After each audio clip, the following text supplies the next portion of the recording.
বদলে যাওয়া সময়ের সঙ্গে সঙ্গে বদলে যাচ্ছে মানবিকতার সংজ্ঞা। আজ মানবতার নতুন ভাষা লিখছেন এক বাংলাদেশি, ক্যাপ্টেন গোলাম কিবরিয়া। নোয়াখালীর এক ছোট্ট গ্রাম থেকে শুরু করে জাতিসংঘের সভাকক্ষ পর্যন্ত তার যাত্রা এক অনন্য উদাহরণ। ডাক্তার মোস্তফা হাজেরা ফাউন্ডেশন আর গ্লোবাল 50 ক্যাম্পেইন, এই দুটোর উদ্যোগের মাধ্যমে তিনি দেখিয়েছেন দান নয়, ক্ষমতায়নই প্রকৃত মানবতা, যেখানে প্রতিটি মানুষ নিজের অবস্থান থেকে পরিবর্তনের অংশ হতে পারে। আজকের অনুষ্ঠানে আমরা জানব তার ভাবনা, তার কর্মজীবনের গল্প আর সেই বৈশ্বিক মডেল যা বাংলাদেশ থেকে উঠে এসে পৃথিবীর দরিদ্র জনগোষ্ঠীর মুখে নতুন আশার আলো জ্বালিয়েছে। চলুন স্বাগত জানাই ক্যাপ্টেন গোলাম কিবরিয়াকে, যিনি একজন অনুপ্রেরণাদায়ক ব্যক্তিত্ব, যিনি বিশ্বাস করেন শান্তি আসে দানে নয়, আসে ক্ষমতায়নে। স্যার, কেমন আছেন? জি, ভালো আছি। কেমন আছেন? আমিও খুব ভালো আছি। আপনাকে আমাদের এই অনুষ্ঠানে স্বাগত জানাচ্ছি।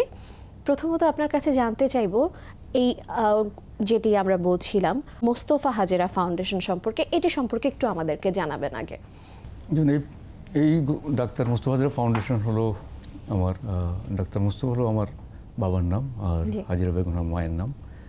আমরা মনে করি একটা সন্তানের জন্য যে কৃতিত্ব, সে কৃতিত্বর বেনিফিশিয়ারি হলো যে বাবা মা, যার জন্য আমরা ডাক্তার মোস্তফা হাজেরা ফাউন্ডেশন নামকরণ করে এই ফাউন্ডেশনের যাত্রা শুরু করেছি আজ থেকে 11 বছর আগে।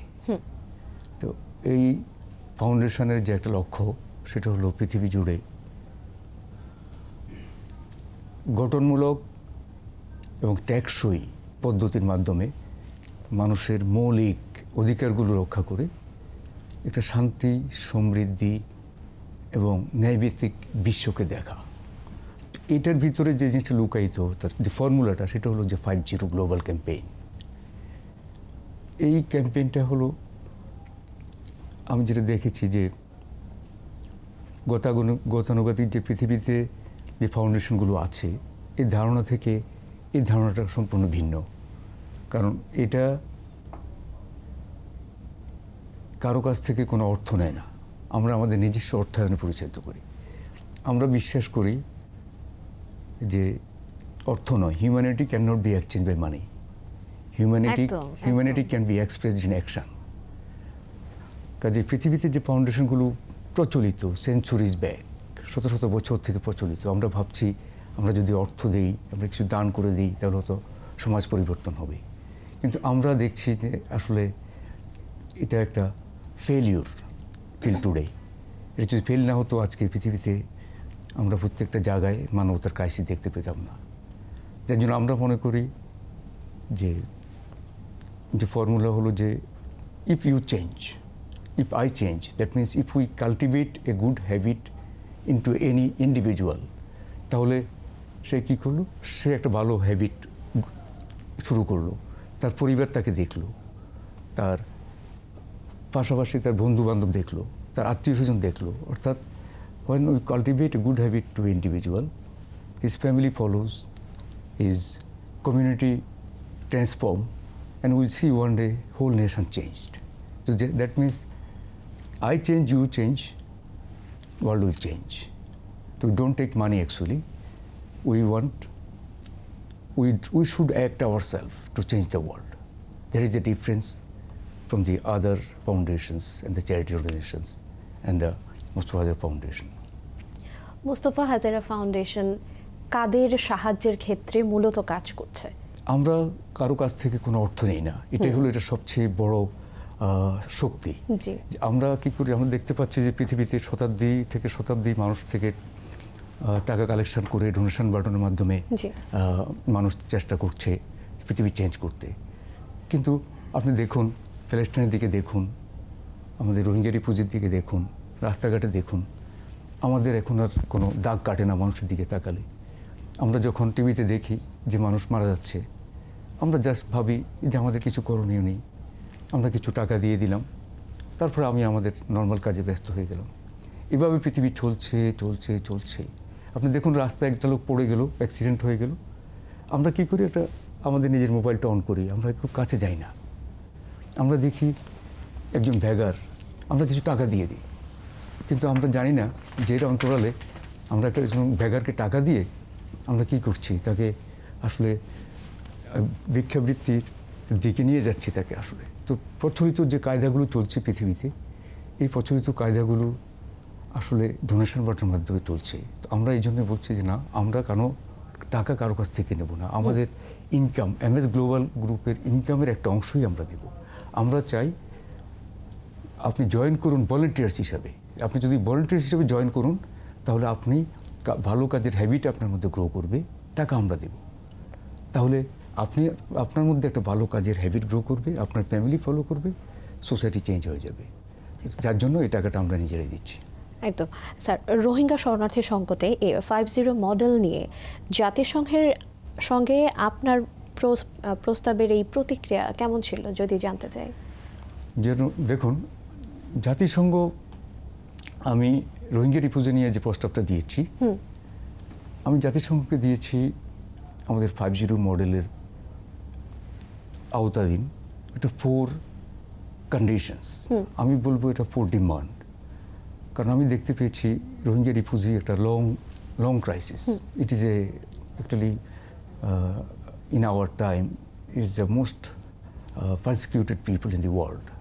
তো এই জন্য আমি ইউনাইটেড নেশনকে 4টা কন্ডিশন দিয়েছি। একটা হলো যে তাদেরকে, মিয়ানমার গভর্নমেন্টকে অ্যাকাউন্টেবিলিটির আওতায় আনতে হবে। এমন একটা অ্যাকাউন্টেবিলিটির আওতায় আনতে হবে যাতে করে এক্সাম্পলারি জাস্টিস হয়, পৃথিবী যাতে দেখে কোনো লিডার বা কোনো রাষ্ট্র তার এই সিস্টেমিক ভায়োলেন্সের মধ্যে কোনো লোককে এই ধরনের হোমলেস করতে না পারে, স্টেটলেস করতে না পারে, দেশ থেকে বিতাড়ি করতে না পারে।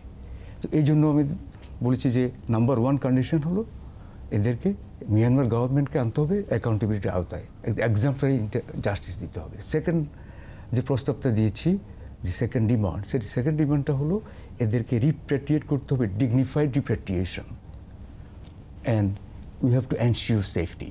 That means safe and dignified repatriation. যার মানে হলো যে দেখুন, আপনি এখন পুশ করে দিলেন রোহিঙ্গাকে ওই দেশে, কিন্তু তারা স্টেটলেস হয়েই থাকলো, আবার যখন তার দরকার হলো সে আমাদেরকে ঠেলে দিল অথবা মৃত্যুর দিকে ঠেলে দিলাম, এটা হবে না। তার এখন কোনো দেশের সিটিজেনশিপ নেই। তাকে ডিগনিফাইড মানে হলো তাকে ওই সিটিজেনশিপটা দিয়ে দেওয়া। আর সেকেন্ডারি হলো যে তাকে আমি সিটিজেনশিপ দিলেও কিন্তু তাদের নিরাপত্তা এনশিওর করা। সো এই দুটা শব্দ আমি বলেছি যে ডিগনিফাইড অ্যান্ড এনশিওর সেফটি। এটা নাম্বার 2 কন্ডিশন। নাম্বার 3 কন্ডিশন যেটা আমাদের 50 আওতায় আসে, যেটা সবচেয়ে ভালো লেগেছে, আমি ইউনাইটেড নেশনের কয়েকজন রিপ্রেজেন্টেটিভের কাছে শুনেছি যে সবাই মনে করে রোহিঙ্গাটা হলো যে একটা বার্ডেন। তো আমি যে মডেলটা দিয়েছি সেটা হলো আসলে এটা হিউম্যানিটেরিয়ান সাপোর্ট হলো থার্ড। এই হিউম্যানিটেরিয়ান সাপোর্টের আওতায় আমি যেটা বলছি যে এই জনগোষ্ঠীকে বার্ডেন থেকে অ্যাসেটে রূপান্তরিত করা। আমি যখন ভিজিট করেছিলাম আমি দেখেছি এদের স্কুল বন্ধ হয়ে গেছে, এদের খাওয়া দাওয়ার পরিমাণ খুব কমে গেছে, এদেরকে অল্প কিছু খাওয়া দাওয়া হয়। তো এদের জন্য আমি দিয়েছি যে দেখুন, এদেরকে আমরা আমাদের নিজের অর্থায়নে ছোট ছোট করে দিব, আপনার ফ্যাক্টরি করে দিব, ছোট ছোট ফ্যাক্টরি, তারা যেগুলো কাজ করতে পারে, অথবা ছোট ছোট আমরা আইটি ফার্ম করে দেবো ওদের জন্য, ওদেরকে ট্রেনিং করাবো। তাতে করে কি হবে, তারা এঙ্গেজ থাকবে। এখন কোনো কাজ করে না, তো তাদের মেন্টাল হেলথ ইনক্রিজ করবে। রোহিঙ্গা ছোট বাচ্চারা আছে যার কথা বলছেন, হ্যাঁ, তাদের মেন্টাল হেলথ ইনক্রিজ করবে যদি ওদেরকে আমরা এঙ্গেজ করি। নাম্বার 1। নাম্বার 2, আমরা যদি তাদেরকে কাজে লাগাই, যেমন আপনি দেখুন আমরা বাহিরে, আমাদের মডেলটা হলো বাহিরে আমরা একটা লেবারকে নিয়ারলি 1000 টাকার মতো দিই অ্যাভারেজ বাইরে। আমরা যদি এই রোহিঙ্গা রিফিউজিদেরকে আমরা প্রতিদিন খাটিয়ে বলি যে না 1000 টাকা না, তোমাকে আমি 300 টাকা দেবো, তাহলে বাংলাদেশ সেভ করতেছে 700 টাকা একটা লেবারের জন্য। আমি 300 টাকা দিব 1000 টাকার জায়গায়। বাংলাদেশ 1 মিলিয়ন রোহিঙ্গা থেকে আয় করবে 700 মিলিয়ন টাকা পার ডে। তো এটাতে কি হবে, তার ফরেন ডিপেন্ডেন্সি, যে এইড বন্ধ করে দিল আমেরিকা, যার ফলে তার ফরেন ডিপেন্ডেন্সিটা কমে যাবে, যাতে করে বাংলাদেশ ইকোনমিক্যালি গেইন করবে। তো বাংলাদেশ যে বার্ডেন এখন মনে করতেছে, এই বার্ডেনটা থাকলো না, বাংলাদেশ গেইন করলো। দেখুন, তারপর ফরেন ডিপেন্ডেন্সির উপরে আর নির্ভর করতে হবে না, তাদের জন্য একটা সুন্দর জীবন হয়ে গেল। তারা যে স্কিলটা শিখবে, যখন তারা ফেরত যাবে স্কিলটাতে কাজে লাগাতে পারবে। এটা it has been very much appreciated by them, by United Nation. আমার নাম্বার 4 কন্ডিশন হলো যে গ্লোবাল সলিডারিটি। দেখুন, একা কোনো দেশ এটাকে ফেস করতে পারবে না। বাংলাদেশ তাদের ক্রাইসিস দেখে open the border and open the heart, but the weight of the crisis is so big, এটা Bangladesh alone can not carry. That is the reasons I called all the world the global solidarity, let's come together and jointly tackle it.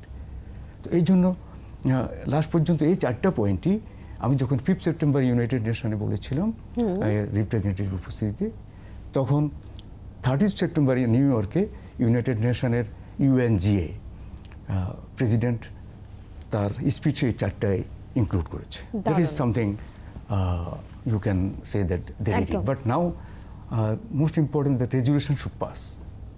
The president proposed my proposal of this poor condition.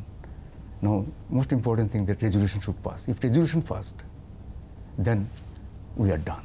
দারুণ, আসলে শুনতেই ভালো লাগছে যে বাংলাদেশ থেকে আপনি সরাসরি জাতিসংঘে গিয়ে এরকমভাবে রিপ্রেজেন্ট করছেন দেশকে। এখন স্যার, আমি যদি আপনাকে যে প্রশ্নটি করতে চাইছি, জাতিসংঘের সাধারণ পরিষদের সভাপতি সমর্থন পাওয়া বাংলাদেশের জন্য আসলে কি বার্তা বহন করে বলে আপনি মনে করেন? জি, দেখুন, এটা একটা আন্তর্জাতিক পরিমণ্ডলে আমাদের বাংলাদেশের মর্যাদা, আর একটা হলো ডিপ্লোম্যাটিক রেসপেক্ট, যেটা বলি যে কূটনৈতিক সম্মান, যে এটা নিঃসন্দেহে বয়ে এনেছে আমাদের এই প্রস্তাবটা গ্রহণ করার ফলে। দ্বিতীয়ত, এটার ফলে অন্যান্য দেশ, সারা পৃথিবী ভাববে যে বাংলাদেশের মানুষের ভাবনা বা গবেষণাটা, আমাদের প্রযুক্তি, it can be sold to the outside country. বাংলাদেশের প্রতি তার ধারণা বদলে যাবে একেবারে। তারপরে দেখুন, তারা বাংলাদেশ বিশ্বের কূটনৈতিক অথবা বিশ্বের এই ধরনের হিউম্যানিটেরিয়ান ক্রাইসিসগুলোতে বাংলাদেশের অংশীদারিত্ব বেড়ে যাবে। Bangladesh will be included whenever they think something in the world for any crisis, they will think about Bangladesh. তো আমাদের একটা অংশীদারিত্ব বাড়বে, আর আমাদের বাংলাদেশের প্রজন্ম তারাও গবেষণা শুরু করবে, তারাও তাদের একটা ইন্সপায়ার্ড হবে যে আমাদের দেশের গবেষণা, আগেও আমাদের এরকম ইতিহাস আছে।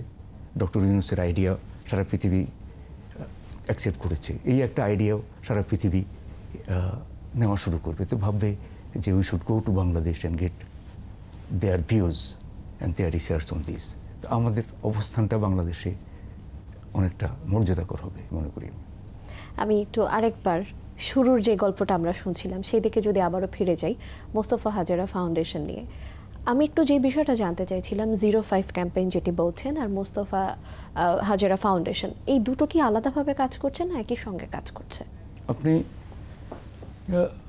এটা আসলে এই যে কম্বাইন্ড রিপোর্ট, এই যে কম্বাইন্ড যে 50 প্রজেক্ট, 50 প্রজেক্ট, দেখুন আপনি একটা মনে করুন যে আপনি 50টা কেন আসছে, that is most important your question, 50টা কেন আসছে।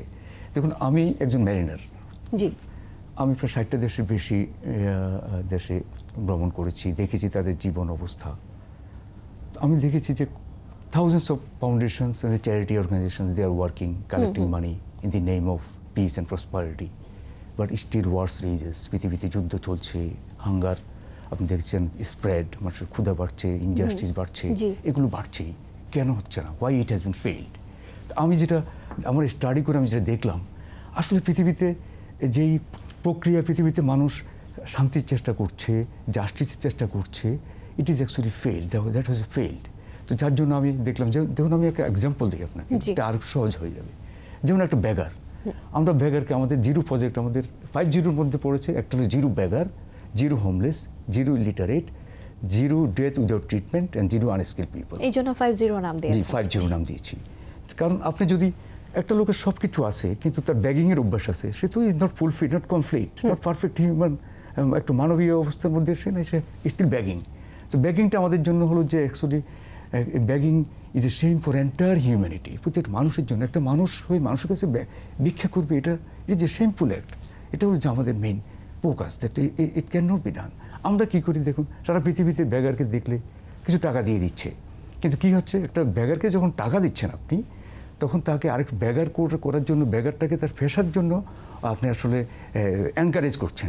তা আমাদের কথা হলো যে giving money to a beggar means keeping him on the street, but giving job or skill means taking them from the street and transform them from dependency to dignity.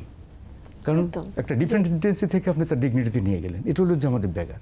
আমরা কি করি, কোনো বেগারকে কোনো পয়সা দিই না। আমাদের এই মোস্তফা ফাউন্ডেশনের ফিলোসফিটা হলো যে we don't exchange any money, that is not exchange মানি। কারণ দেখুন, আপনি একজনকে 100 টাকা দিলেন বা 100 টাকা ধারই দিলেন, এখন তার দেখা যাচ্ছে যে তার দিলেন যে তুমি 100 টাকা দিয়ে ব্যবসা করো। এখন সে কী করবে, তার দেখা যাচ্ছে যে স্কুলের সন্তানকে স্কুলে পড়ানোর জন্য পয়সা নেই, তার চাল ডাল কেনার জন্য পয়সা নেই, তার চিকিৎসার জন্য সুবিধা নেই। সে 100 টাকা দিয়ে আপনি তাকে ব্যবসা করতে দিলেন, সেখান থেকে 10 টাকা দিল স্কুলের বেতন, 20 টাকা দিয়েছে চাল ডাল কিনলো, জাস্ট অ্যান এক্সাম্পল।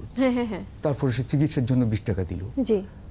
যে 100 টাকা আপনি তাকে ব্যবসা করতে দিলেন, সেখানে আর টাকা রয়ে গেল না, সে সারা জীবনের জন্য ডেপ্ট হয়ে গেল। আমি আমার জীবনে দেখেছি এই ধরনের ঋণ নিয়ে কেউ তার নিজের জীবন নিয়ে আত্মহত্যা করেছে, কেউ সারা জীবনের জন্য ডেপ্ট হয়ে গিয়েছে, কেউ আর উঠতে পারেনি।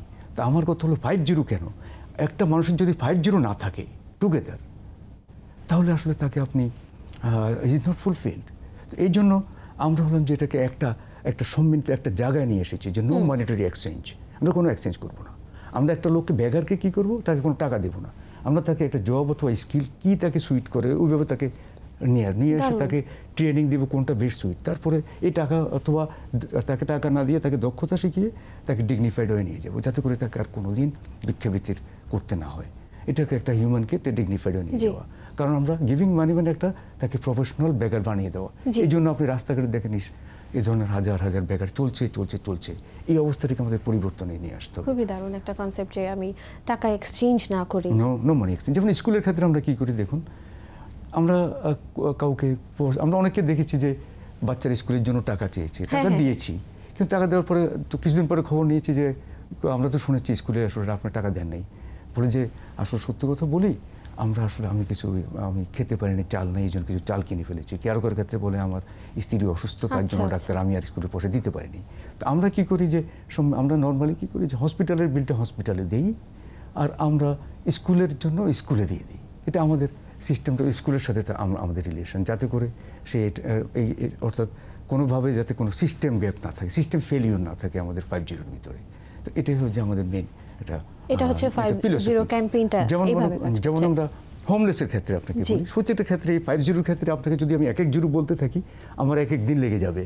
আপনার যখন হোমলেসের ক্ষেত্রে সংক্ষেপে বলি, it comes like we are not giving a home to a homeless as a charity, it comes like a rope over one's head. আমরা যদি বলি একটা ছাদ একজনের মাথার উপর আমরা ওই জন্য দিই, it comes with a commitment and social responsibility. আমরা 3 কন্ডিশনে নর্মালি হোমলেসকে হোম দিই। সেটা কি রকম যদি একটু জানতে চাই। একটা কন্ডিশন হলো যে আমরা বলি যে আপনাকে আমি হোম দেবো, কিন্তু আপনি আর ভিক্ষা করতে পারবেন না, কারো হাত পাততে পারবেন না। আপনার যেটার জন্য সুইট করে, যেমন আপনি যদি ব্যবসা করতে চান, অথবা আপনি একটা ড্রাইভিং শিখিয়ে দিব, অথবা আপনাকে একটা টেকনিক্যাল শিখিয়ে দিব, ইলেকট্রিক্যাল শিখিয়ে দিব, কোনটা আমরা দেখি, তার উপর আমরা অ্যাসেস করি। উই হ্যাভ এ টিম, আমাদের টিম কাজ করে। তারপর আমরা এটা কি করি যে আমরা তাকে যে আপনাকে এই কাজটা করতে হবে। নাম্বার 1 কন্ডিশন, আপনাকে আর ভিক্ষাবৃত্তিতে যেতে পারবেন না, আপনি কাজ করতে হবে, আপনি কাজ করে খেতে হবে। দ্বিতীয়ত, আপনার পরিবারে যদি কোনো সন্তান পড়াশোনারত থাকে, তার পড়াশোনা বন্ধ করা যাবে না, this is the second condition. Third condition আমরা দিই যে আপনার জীবদ্দশায় আপনি কি করবেন, একই কন্ডিশনে এরকম আরেকটা বাড়ি আরেকজনকে করে দিবেন। তাহলে কি হলো, তাকে একদিকে সে আর ভিক্ষাবৃত্তি করলো না, দ্বিতীয়ত সে তার স্কুল আর বন্ধ হলো না বাচ্চাদের, তৃতীয়ত তার একটা কমিটমেন্ট আসলো নেশনের প্রতি, যে তার একটা ইন্টেনশন থাকবে, growing a habit into that individual. তার একটা আইডিয়া, চিন্তা থাকবে যে আমি তো অঙ্গীকার করেছি আমার জীবদ্দশা আমি এরকম আরেকজনকে একটা করে দিব। তাহলে সে always want to do upgrade, এবং কারণ সে তো একটা কমিটমেন্ট, একটা বাড়ি পেয়েছে, একটা ঘর পেয়েছে, কাজে সে একটা তার জীবদ্দশা, তার সন্তানটা এবার বড় আমাদের আরেকজনের জন্য, কাজে সে সারা জীবনের চিন্তা করবে গিভার হিসাবে।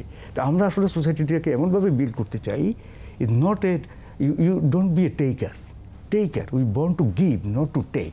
এই সোসাইটিকে এইভাবে একটু ট্রান্সফর্ম করে ফেলা আর কি। তো এই চিকিৎসার ক্ষেত্রেও আমরা একই অবস্থার মধ্যে করেছি। চিকিৎসার ক্ষেত্রে আমরা কি একটা মজার ব্যাপার হলো যে চিকিৎসার ক্ষেত্রে আমরা সারা পৃথিবী, এই 50 কিন্তু এটা global model, 8 billion people to bring one umbrella. চিকিৎসার ক্ষেত্রে আমরা এখন অ্যাপস করতেছি, যেটা আমরা বাংলাদেশের দুটা উপজেলাকে আমরা প্রায় 8 লাখ লোক 8 লাখ লোককে আমরা একটা পাইলট প্রজেক্ট 15 বছরের একটা ইয়ের মধ্যে এনেছি, একটা পাইলট প্রজেক্ট হিসেবে এনেছি। এটাকে আমরা 15 বছরের 2040-এর ভিতরে আমরা রোল মডেল হিসেবে উপস্থাপন করার কাজ হাতে নিয়েছি। ওইখানে আমরা দেখব যাতে করে পৃথিবীর যে কোনো দেশ এই উপজেলাতে এসে দেখতে পারে 5G মডেল কার্যকর কতটুকু, তাহলে তাদের এই পরিবর্তন, তাদের ধারণা পরিবর্তন, সারা পৃথিবী যাতে এই মডেলটা চেঞ্জ। আমি মনে করি এই মডেলটা এমন একটা মডেল যে মডেল আসলে সারা পৃথিবীর জন্য একটা ট্রান্সফর্মিং মডেল। আমি যখন ইউরোপে এই মডেল নিয়ে কথা বলি, যেমন আমি এবার অক্সফোর্ডে মিড ডিসেম্বর আমি অক্সফোর্ড ইউনিভার্সিটিকে আনবেল করবো, একটা স্পিচ দিব আমার 5G মডেল নিয়ে, that how burden can be transferred into actually asset, how dependency can be transferred into dignity, চিকিৎসা ব্যবস্থাটা কীভাবে করে। যেমন আমাদের দেশের সবচেয়ে বড় জিনিস আপনি সবসময় শুনবেন যে একজন লোক যাদের অনেক টাকা আছে বা অনেকেই রাজনৈতিকভাবে যদি দেখেন একটু নেতা হয়ে গেল, চলে গেল সিঙ্গাপুর, লন্ডনে, আমেরিকায় চিকিৎসার জন্য চলে গেল। আমি কি করেছি, এই সিচুয়েশনটাকে এটার ভিতরে আওতায় নিয়ে এসেছি যে একটা কৃষক, একটা চা দোকানদার, একজন রিক্সাওয়ালা তার মোবাইল থেকে একটা অ্যাপস তৈরি করছি, তার মোবাইল থেকে সে ইচ্ছা করলে লোকাল ডাক্তারের সাথে কথা বলতে পারবে, ইচ্ছা করলে সে ঢাকার বাংলাদেশের ভিতরে কথা বলতে পারবে, সে ইচ্ছা করলে সে যদি চায় যে না বাংলাদেশ ডাক্তার দেখেছি এখন আর ভালো লাগে না, আমি সিঙ্গাপুর ডাক্তারকে সাথে কথা বলতে চাই, সে ওইখান থেকে অডিওতে কথা বলতে পারবে, ভিডিওতে কথা বলতে পারবে। আবার সে যদি চেষ্টা করে লন্ডনের ডাক্তার চাই, সে ওখান থেকে লন্ডনের ডাক্তারের সাথে ভিডিও এবং অডিওতে, দেখুন তারা যাওয়া লাগছে না। একটা লোক যদি সিঙ্গাপুর বা লন্ডনে যেতে হয় তো 10, 15, 20 লাখ টাকা লাগতে পারে, কিন্তু করতে পারবে মাত্র কত দিয়ে জানেন? অনলি $20। দারুণ কনসেপ্ট। আর যদি আপনি ভিডিওতে করতে হয় তাহলে ইউ গেট $30, আপনি ভিডিওতে কথা বলতে চান। আর মজার ব্যাপার হলো অলরেডি আমাদের সাথে লন্ডনের, আমেরিকার, সিঙ্গাপুর এবং অস্ট্রেলিয়ান ডাক্তার, আমাদের সোশ্যাল মিডিয়াতে গেলে দেখবেন, এটা নিয়ে আমরা কিছুদিন পরেই কিছু ওয়েবিনার করেই আমরা জুমে মানুষের সাথে সংযুক্ত হই। আমাদের সাথে বেশ কয়েকজন ডাক্তার আমাদের সাথে অলরেডি অঙ্গীকার করেছেন যে আমাদের প্রজেক্টে ওনারা সাপোর্ট করবেন। সিঙ্গাপুর থেকে আমরা ডাক্তার পেয়েছি, অস্ট্রেলিয়া থেকেও পেয়েছি, লন্ডন থেকেও পেয়েছি। তো that is one of the success. এটা হলো আমরা সবাইকে কী করি, একটা সফটওয়্যার ভিতরে নিয়ে আসি। সফটওয়্যারটা কীরকম দেখুন, একটা সেন্ট্রাল সফটওয়্যার, একটা হলো মোবাইল হ্যান্ড সফটওয়্যার। আমরা প্রতিটা পেশেন্টকে ফ্রি তার একটা ফর্ম পূরণ করে দিই, ডাটাবেসের আওতায় নিয়ে আসি, তার পুরা হিস্ট্রি থাকে এটার জন্য। যখনই তার পুরো ডাটাটা আমাদের কাছে থাকে, এই ডাটাটা আমরা ডাটা প্রোটেকশন আইনে লিপিবদ্ধ করি। এইভাবে আমরা তাদের ডাটাকে সংগ্রহ করে থাকি। তো যখন দেখি যে এই একজন অসুস্থ হয়ে গেল, অথবা 3টা কন্ডিশনে আমরা ডাটাটা প্রোটেক্ট করি। একটা হলো যে তাকে আমরা ডাটা ডিসক্লোজ করবো, অথবা তার নেক্সট অফ কিন, অথবা সে যদি কোনো জায়গায় অ্যাক্সিডেন্ট হয় আমরা দেখি, তখন আমরা তাকে এটা তার অনুমতি সাপেক্ষেই, অর্থাৎ তার সাথে সিগনেচার করা থাকে আগে, যদি দেখি যে তার ইমার্জেন্সি দরকার তখন আমরা ডিসক্লোজ করতে পারবো। তো এটা আসলে ব্যাপক চিকিৎসার ব্যাপারটা যদি আপনাকে বলতে হয়, I will take one day actually. কনসেপ্টটা কিন্তু দারুণ স্যার। এতক্ষণ যে বিষয়টা নিয়ে আমরা কথা বলছিলাম, প্রথমত আমরা শুনতে পারলাম যে উইদাউট এক্সচেঞ্জিং মানি আপনারা কিন্তু মানুষকে all over the world help করার চেষ্টা করছেন। তারপর আরেকটা বিষয় যেটি আসলো, আপনি বলছিলেন অ্যাপসের কথা, যে আমাদের অনেক সময় ডাক্তারের সঙ্গে কনসাল্ট করাটাই অনেক বড় জরুরি একটা ব্যাপার হয়ে যায়।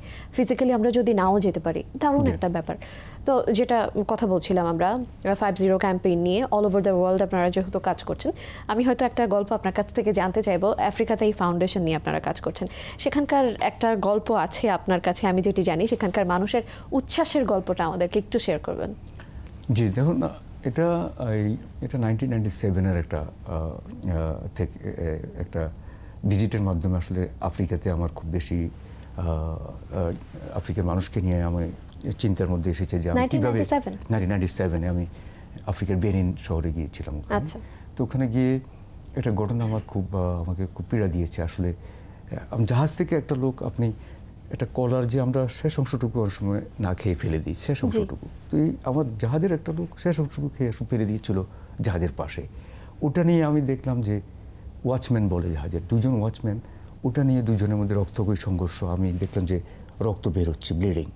তো আমার তখন আফ্রিকাতে তখন আমি দেখলাম, দেখুন আমরা অতটুকু একটু অল্প শেষ অংশটুকু খাওয়ার জন্য ওদের মধ্যে এতটুকু রক্ত পর্যন্ত বের হয়ে গেছে। এই ধরনের আমার কাছে আসলে প্রচুর শত শত গল্প আছে আফ্রিকায়। আমি যখনই ভিজিট করি আমি এই জিনিসগুলো দেখি, আসলে মানুষের অবস্থাটা কীরকম। মানুষের জীবনযাত্রা কীরকম, মানুষ কত কষ্ট করছে, সাফারিংটা কীরকম, তখন আমার মনে হচ্ছে যে আমরা মনে হয় আফ্রিকাতেও একটু কাজ করা উচিত। সেই সুবাদে আমরা বিগত 10 বছর ওখানে কাজ করছি। এটা আমরা 3 ভাই আছি, আমরা 3 ভাই পরিবারে 3 ভাই, আমরা পৃথিবীর কাউকে বলিনি। লাস্ট 10 ইয়ার্স আমরা ওখানে কাজ করছি। এখন রিসেন্টলি যখন আমরা গত বছর গেলাম ওখানে, ওদের এই 50 ক্যাম্পেইনের কাজ ওখানে করে এমন একটা জায়গায় নিয়ে এসেছি। এখন আমাদের পরিবারে যদি কেউ এখানে যায়, যখন তারা শুনে ডাক্তার মুস্তফা হাজরা ফাউন্ডেশন ল্যাগোসে আসছে, ওরা কি করে যে দল বেঁধে রাস্তায় শোভাযাত্রা নেমে আসে আমাদেরকে নিয়ে। আমাদের সোশ্যাল মিডিয়াতে গেলে আপনি দেখবেন they are just dancing on the street, and তাদের ল্যাঙ্গুয়েজে বলে যে we love foundation, just they লাভকে লভ বলে আর কি, এরকম, হ্যাঁ, যে we love Mustafa Hajra foundation, this is the way. আমরা ওখানে আপনার ডিসেবিলিটি আমাদের আলাদা একটা ডিপার্টমেন্ট আছে, ওখানে আমাদের চিকিৎসা ক্ষেত্রে আমাদের চিকিৎসার ব্যবস্থা, শিক্ষার ব্যবস্থা, 50 ক্যাম্পেইন ওখানে আমরা খুব ভালোভাবে কাজ করছি আমাদের যেটা আর কি ওখানে নাইজেরিয়াতে। এই জন্য সবচেয়ে উচ্ছ্বাসের ব্যাপার যে এটাই যে এত বেশি ওদের মধ্যে এই ফাউন্ডেশনটা জনপ্রিয় হয়েছে, যে ওরা যে হোমলেস একটা বাড়ি পেয়েছে। তো আমরা যখন you can see that a person, তার একটা বাড়ি নেই, ঘর নেই, তারা যখন দেখে যে এই লোকের কারণে একটা ঘর পেয়েছি, এই লোকের কারণে একটা হুইল চেয়ার পেয়েছি, এই লোকের কারণে আমার হসপিটালের বিলটা হয়ে গেছে, আপনি দেখুন তারা কীভাবে মানে তারা আপনাকে ধরবে, কীভাবে এসে জড়াই ধরে, ছাড়তে চায় না, দল বেঁধে মিছিলে নেমে যায়। দ্যাট ইজ দ্য, আমি বলবো যে একটা সাকসেস, আসলে অনেক বড় একটা অ্যাচিভমেন্ট বলবো স্যার এটা আপনার। আপনি বাংলাদেশি একজন মানুষ, বাংলাদেশের নাগরিক হয়ে আপনি পুরো ভিন্ন একটা দেশের মানুষের কাছ থেকে ভালোবাসা পাচ্ছেন, আসলে অনেক বড় গর্বের বিষয় আমাদের জন্য। আমি আপনার কাছে যে বিষয়টি একটু জানতে চাইবো স্যার, যে আপনি বলছেন আপনি পরিবর্তন আনতে চেষ্টা করছেন, আপনি বাংলাদেশের পরবর্তী অর্থনীতি সমুদ্র ভিত্তিক হবে আপনি বলছেন, তো এক্ষেত্রে আমরা এই সম্ভাবনা বাস্তবে রূপ নেওয়ার ক্ষেত্রে কি করতে পারি আপনার কাছে যদি একটু জানতে চাই।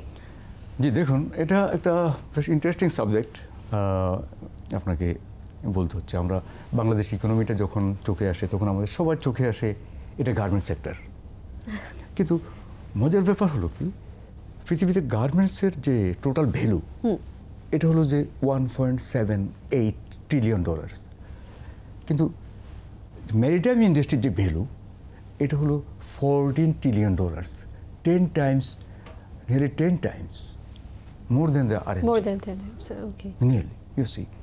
তো এখন দেখুন, কিন্তু এই যে এত বড় একটা সেক্টর বাংলাদেশ পৃথিবীতে, এই বাংলাদেশ কিন্তু এই সেক্টরটা খুব একটা জানে না।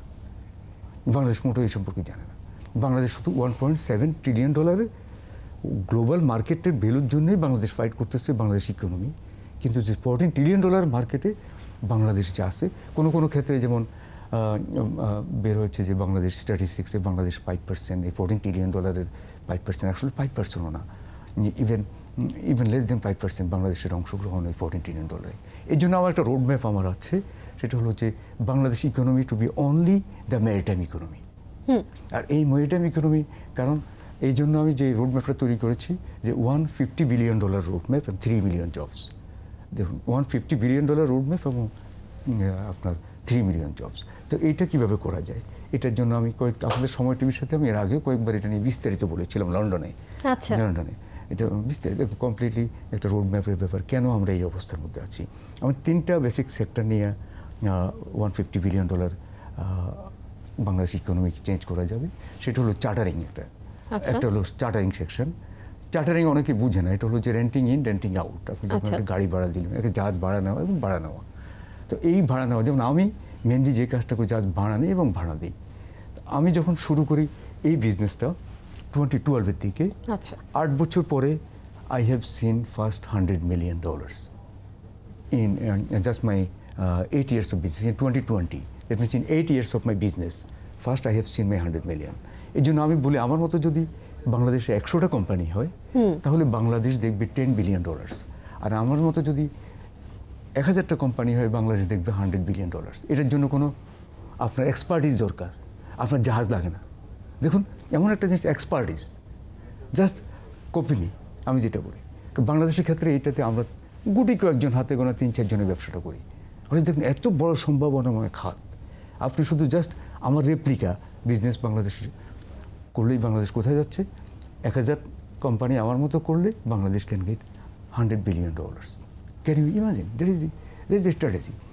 আপনি সিঙ্গাপুর দেখেন, সিঙ্গাপুর কতগুলো জাহাজ আছে, কিন্তু Singapore last 11 consecutive times Singapore is the top maritime city in the world. 11 times। তাদের কয়টা জাহাজ, তাদের এক্সপার্ট নিয়ে। আমি যখন এই বছর ফেব্রুয়ারিতে সিঙ্গাপুর স্টেট গেস্ট হয়েছিলাম, সিঙ্গাপুর প্রাইম মিনিস্টারকে আমি বলছিলাম যে আমার একটা স্বপ্ন বাংলাদেশকে নিয়ে। তোমরা তো 11 বার already the top maritime city in the world. আমি এই মডেলটাকে, আমি যেহেতু ওয়ার্ল্ডের অনেকগুলো মডেল নিয়ে কাজ করি, Korean model, Japanese model, Singapore model, Greek model, UK model, আমি যেহেতু global front liner in the shipping industry, ship chartering, আমি বললাম যে আমি একটা তোমাদেরটা সহ করে আমি একটা বাংলাদেশ মডেল আমার আছে, এই বাংলাদেশ মডেলটা আমি করতে চাই। And I want two resistance because expert is resistance, I can not alone make it. Singapore Prime Minister told me, and other cabinet ministers also told me, they will support. Now the things to implement. আমাদের এখানে main ব্যাপার হলো, দেখুন, এটা হলো চার্টারিংয়ের ক্ষেত্রে বললাম, sheep ওনিংয়ের ক্ষেত্রে আপনি দেখবেন একটা হলো প্রাইভেট সেক্টর, একটা হলো যে গভর্নমেন্ট সেক্টর। আমি যাতে আপনাকে একটু উদাহরণ দিই, যেমন বাংলাদেশ শিপিং কর্পোরেশনের নাম আপনি শুনেছেন কিনা জানি না। বাংলাদেশ শিপিং কর্পোরেশন, ওখানে 5টা জাহাজ আছে, কিন্তু স্টাফ আছে নিয়ারলি 500। 5টা জাহাজ চালায় নিয়ারলি 500। আর আমি যেমন সিঙ্গাপুর থেকে আমি 7 জন লোক নিয়ে 12টা জাহাজ চালাইছি। আপনি দেখুন বাংলাদেশের পজিশন, গ্লোবাল অবস্থান, এটা দেখুন। আমি 7 জন লোক নিয়ে 12টা জাহাজ, আর বাংলাদেশে দেখুন 500 লোক নিয়ে 5টা জাহাজ। তো আমাদের অবস্থাটা দেখছেন। আমাদের এই বাংলাদেশকে আমি বলি যে বাংলাদেশের মেরিটাইম সেক্টরকে কমপ্লিট ঢালাওভাবে সাজাতে হবে, পলিসি চেঞ্জ করতে হবে। শিপ ওনিং এখন আছে, আমরা এম করি 1টা 2টা 3টা, কিন্তু আপনি কেন 1টা 2টা 3টে এম করবেন? আপনি করবেন 2000 3000 4000।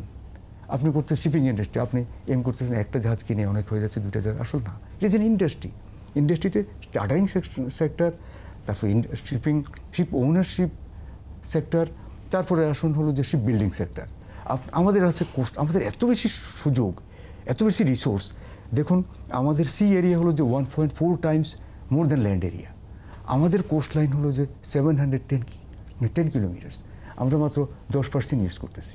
দেখুন পুরা খালি রয়েছে। আমাদের দেশকে নদীমাতৃক দেশ হিসাবে সবাই জানে, এত বড় একটা সম্ভাবনা দেশ। আমাদের 50 million youth we have to employ them, কিন্তু আমরা এই খাতে সবাইকে ইউজ করতে পারি। আমাদের এখানে মেরিটাইম ইনস্টিটিউট আছে, কিন্তু প্রবলেম হচ্ছে, মজার ব্যাপার আপনি দেখবেন, আপনি একটা প্রোডাক্ট যদি বিশ্বে কেউ না জানলো, তাহলে আপনি কীভাবে প্রোডাক্টটা সেল করবেন? আজ পর্যন্ত মেরিটাইম ইন্ডাস্ট্রি যে পর্যায়ে এসে দাঁড়িয়েছে, এটা সিপিআর নিজস্ব চেষ্টায় এসে দাঁড়িয়েছে বলবো। খুব একটা বেশি সাহায্য গভর্নমেন্ট থেকে পায়নি। গভর্নমেন্ট এখন পর্যন্ত মেরিটাইম এক্সপার্টিজ আসলে যায়নি। That is the problem. আসলে আমাদের এইরকম আমাদের প্রত্যেকটা খাতে পলিসি চেঞ্জ করতে হবে। আমার কাছে একটা মডেল আছে যে ম্যারিটাইম ডিস্ট্রিক্ট থেকে, ম্যারিটাইম ডিস্ট্রিক্টে যে প্রবলেমগুলো আছে, যে আপনার লুপহোলগুলো আছে, ওই গ্যাপগুলো আমি ফিল আপ করে আই ক্যান মেক। তো আমি হয়তো সহসা এই ধরনের একটা সেমিনার করবো রিসেন্টলি। আচ্ছা স্যার, আসলে আপনি অনেক দারুণ একটা প্রজেক্ট নিয়ে কাজ করছেন। আমি আপনার কাছ থেকে এখন যে বিষয়টি জানতে চাই, আপনি অনেকটা বছর অলরেডি দেখে এসেছেন, 10 থেকে 15 বছর তো গোলাম মোস্তফা হাজেরা ফাউন্ডেশন কাজ করছে। আগামী আরও 10-20 বছর যদি চিন্তা করি, গোলাম কিবরিয়া কি চিন্তা করছেন এই মোস্তফা হাজেরা ফাউন্ডেশন সম্পর্কে, কত দূর এগিয়ে নিয়ে যেতে চান? জি, এটা হলো আমাদের একদিকে হলো গ্লোবাল, সারা বিশ্বে এখন আমরা 15টা দেশে কাজ করি। আমাদের আগামী 20 বছরের স্ট্র্যাটেজি সেটা আমরা কমপক্ষে 100টা দেশে আমরা 5-0 প্রজেক্ট এই ক্যাম্পেইনে, এই গ্লোবাল ক্যাম্পেইনে আমরা কাজ করব। আর বাংলাদেশকে স্পেশালি যেটা আমার দেশ, হ্যাঁ, এখানে আমরা 6 লাখ লোকের এটা 2040-এর ভিতরে আমাদের যে প্রজেক্ট, এটা 2040-এ করার জন্য আমরা রোল মডেল। ওখানে এমন কিছু নাই, এমন কোনো সেক্টর নাই যেটা আমরা যে সেক্টরে আমরা হাত দিইনি। ওখানে আপনি দেখুন, আপনি প্রত্যেকটা বয়স সীমা, যেমন চিলড্রেনের জন্য একটা সেক্টর, একটা প্রকল্প, ইয়াংদের জন্য একটা প্রকল্প, স্টুডেন্টের জন্য একটা প্রকল্প, নারীদের জন্য আছে ওমেন্স ক্লাব। আপনারা ভিজিট করতে পারেন, দেখবেন যে একটা ওমেন ক্লাব হলো যে কি, by the women, of the women, for the women. তো এই ওমেনদের দেখুন, আমার মা, যে আসলে আমার মার নামে, আমার মা এখনো জীবিত, তো আমার মায়ের কথা হলো যে, বাবারা মেয়েরা তো পৃথিবীতে কোথাও যাওয়ার সুযোগ নাই, নিঃশ্বাস ফেলার সুযোগ নাই। তারা মনে হয় জন্ম হয়েছে, স্পেশালি গ্রামীণ যে ধারণা, জন্ম হয়েছে একটা কিচেনের 4 দেওয়ালের ভিতরে, ঘরের 4 দেওয়ালে বসে থাকার জন্য। বাবা, এমন একটা কিছু করা যায় না যেখানে মেয়েরা এসে তাদের গল্প বলবে, যেখানে একটু চা খাবে, ছেলেরা একটু হলে বন্ধুদের নিয়ে চলে যায় চা খেতে, ওরা একটু এখানে চা খাবে, দুঃখের সুখের গল্প করবে। আর যদি দেখা যায় কেউ সাফারিং করে, তাদের কথা আমরা শুনবো, তাদের জাস্টিস, তাদেরকে কিছু চেষ্টা করবো, তাদেরকে সহায়তা দিতে, আইনি সহায়তা। কারো কারো ক্ষেত্রে দেখবো যে কিছুটা ইমপ্রুভ করা যায়। ওরা কী খায় সেটাও জানে না, আমরা একটা নিউট্রিশন ট্রেনিং করব। নিউট্রিশন ট্রেনিং করলে তারা ওখান থেকে তারা একটু সুবিধা পাবে। আমি ওই দিন গত পরশু ওয়ার্ল্ড হেলথ অর্গানাইজেশনের আপনার system health development director Sultana খানমকে নিয়ে আমি ইয়েতে গিয়েছিলাম, রোহিঙ্গা ক্যাম্পে গিয়েছিলাম। তো ওনাকে আমি বলছিলাম যে আপনাদের যে নিউট্রিশন একটা ট্রেনিং আমাদের ওমেন ক্লাবের জন্য করেন, উনি রাজি হয়েছে যে উনি করবেন। দারুণ দারুণ। তো এই যে ওমেনদেরকে নিয়ে যে একটা ক্লাব, তাদেরকে আপনার একটা সুন্দর আবহাওয়া দেওয়া, কথা বলার মতো, নিঃশ্বাস ফেলার মতো সুযোগ করে দেওয়া, এবং তাদেরকে আমরা তার ভালো কাজ করবে রিওয়ার্ড দেওয়া, এটা কমপ্লিট একটা নারীদের ক্ষমতায়ন, নারীদের একটু নিঃশ্বাস ফেলার জায়গা। অনেক আমার মা যেরকম বলে, খুবই বাবারা অনেক সময় দেখা যায় নিজের ভাইও তাদেরকে কোনো সম্পদ দেয় না, বঞ্চিত করে, কারো কাছে যাওয়ার কোনো সুযোগ নেই। অন্তত তারা যদি এখানে এসে 10টা মিনিট বসে, বাবা কত ভালো হয় না। আমার মায়ের যে, আমার মাকে পড়াশোনা করে না, এই জিনিসগুলো আসলে I got my, that is the reason this foundation name হলো Mostafa foundation. We got parents যার আইডিয়া থিঙ্কগুলো আমাদের হৃদয় এমনভাবে নাড়া দেয়, মনে হয় যেন কী করে এই পৃথিবীর জন্য। শুধু তো অর্থ কামালে হবে না, আমরা যদি এইভাবে আমরা সবাই যদি লাগাইতে পারি, যাদের অর্থ আছে চিন্তা করি, তাহলে আমরা মনে করি একদিন পৃথিবী বদলে যাবে। তো আমরা এইভাবে প্রত্যেকটা জায়গায় আমরা ধরেছি। আমরা ইয়ের জন্য, আপনার বয়স্কদের জন্য আরেকটা প্রকল্প ধরেছি।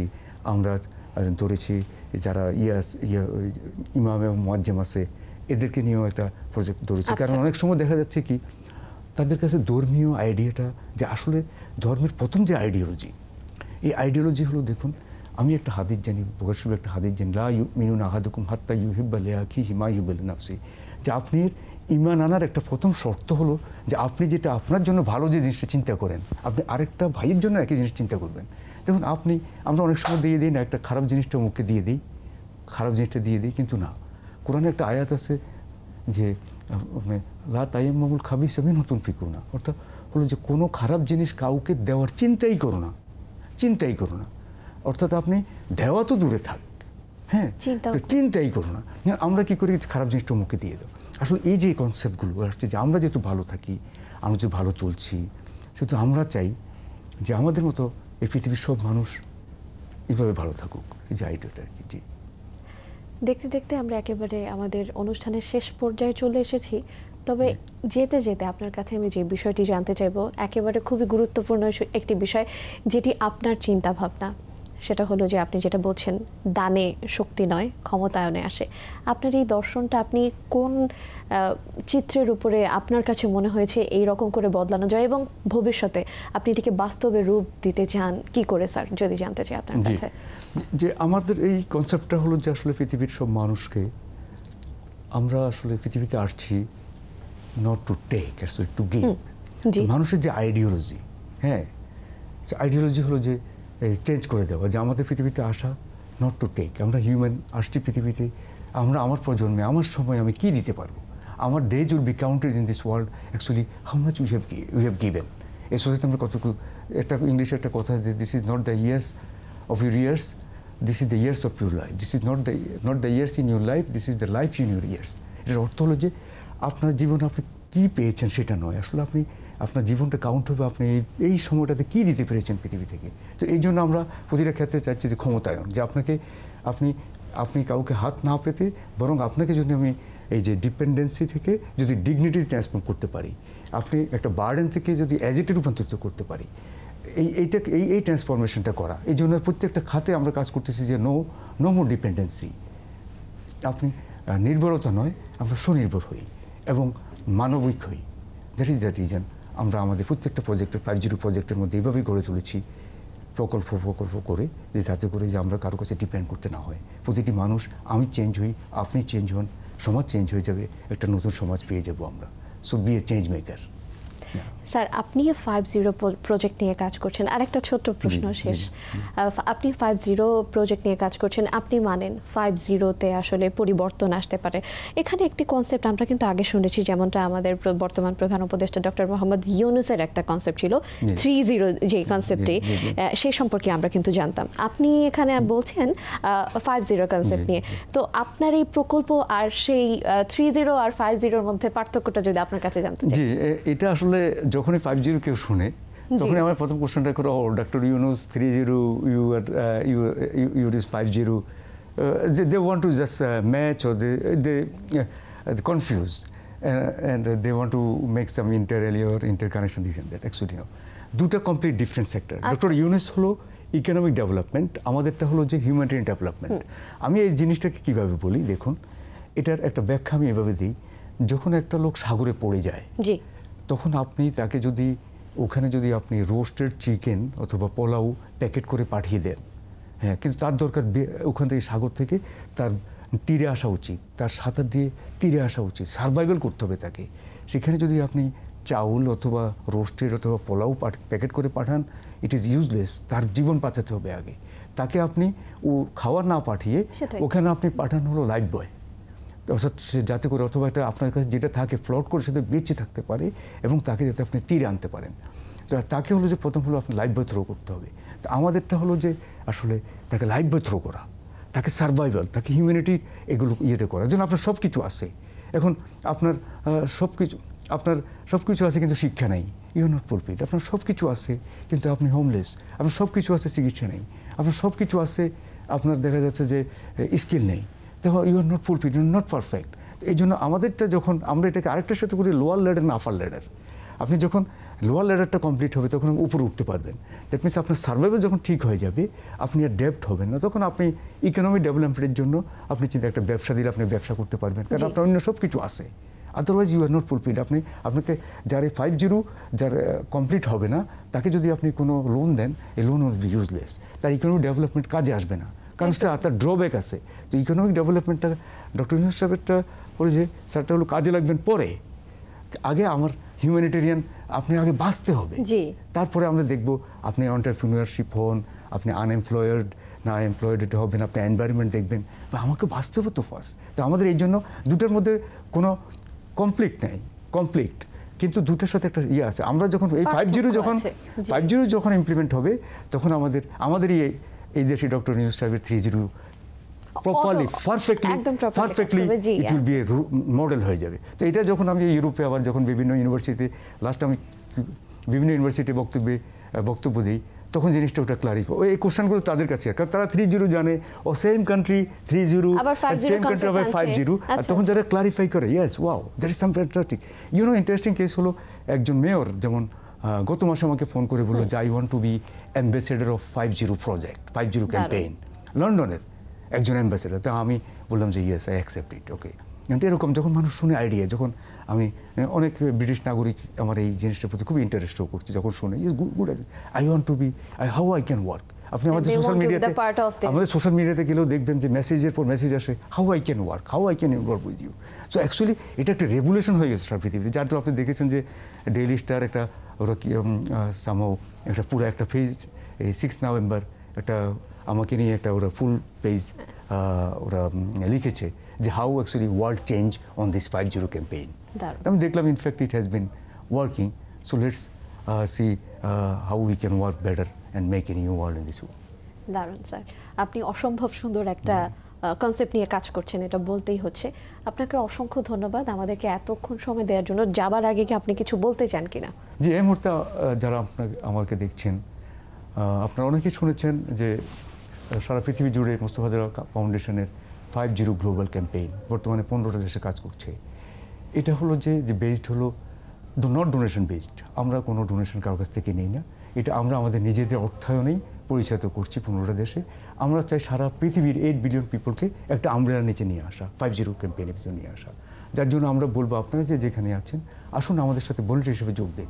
আপনি একটা ভালো কাজ করুন, তাহলে আপনার পরিবার আপনাকে ফলো করবে, আপনার বন্ধুবান্ধব আপনাকে ফলো করবে। If you do good job, your family will follow, your neighbors, your communities will also transform, and we'll see a new nation in this world. So let's join and do good job. Thank you. আপনাকে অসংখ্য ধন্যবাদ। দর্শক, আমরা কথা বলছিলাম অসাধারণ একজন ব্যক্তিত্ব ক্যাপ্টেন গোলাম কিবরিয়ার সঙ্গে, যার যাত্রা আমাদেরকে শেখায় মানবতা তখনই সত্যিকার অর্থে অর্থবহ হয় যখন তা সহানুভূতি থেকে কর্মে আর কর্ম থেকে টেকসই পরিবর্তনের রূপ নেয়। আজ এই পর্যন্তই। পরবর্তীতে নতুন কোনো ব্যক্তিত্বের সঙ্গে আপনাদের সঙ্গে আবারও হাজির হয়ে যাব। ততক্ষণ পর্যন্ত সুস্থ থাকুন, ভালো থাকুন এবং নিরাপদে থাকুন।